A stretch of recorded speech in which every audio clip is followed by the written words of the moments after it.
if there is a natural inclination to life, unless interfered with, forests will find the full potentials of the beings of the forest, unless interfered with. Human beings are the biggest interference.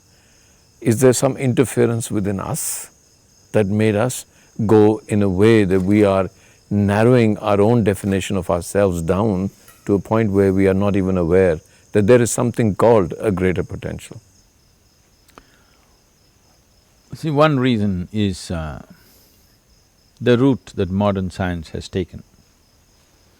Modern science has taken that route largely in reaction to very dogmatic religions under the umbrella of which the modern science evolved, particularly in Europe. That's where the whole Renaissance system happened. If you look at science, it's horribly reactive and already made conclusions. A scientist should be inquisitive. He should be in wonderment, not in suspicion. But he's in suspicion because the whole attitude of science has become like this, because it is in reaction to dogmatic religions which try to enforce their own whatever rubbish on the science in its early stages. Science is like a juvenile who is reacting to something that was imposed upon him as a child. Still science is in that stage. Slowly it's growing out of it, but largely in that stage. Anything, first dismiss it. No, a scientist should be interested in everything, isn't it?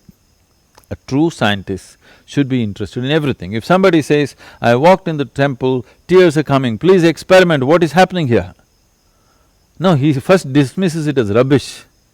No, he must experiment in whatever way possible, isn't it? No, he just dismisses it because he comes from that background where dogmatic religions enforced and tried to stop the development of science in so many different ways. So largely that religious belief, which comes from certain areas of the world, which is so strong and believes in silly things as if they're the most profound things, okay? So these silly things have been imposed upon people for centuries, and when science reacted to that, it looked like a great revolution. It's called Renaissance, it's a revolution. But that kind of investigation, wanting to look at everything, is not new to us here. The whole spiritual process has always been about looking at everything with fresh eyes. We don't even trust the two eyes. We want to open an extra eye and look at it, okay? Because we know very easily your senses can be contaminated with memory.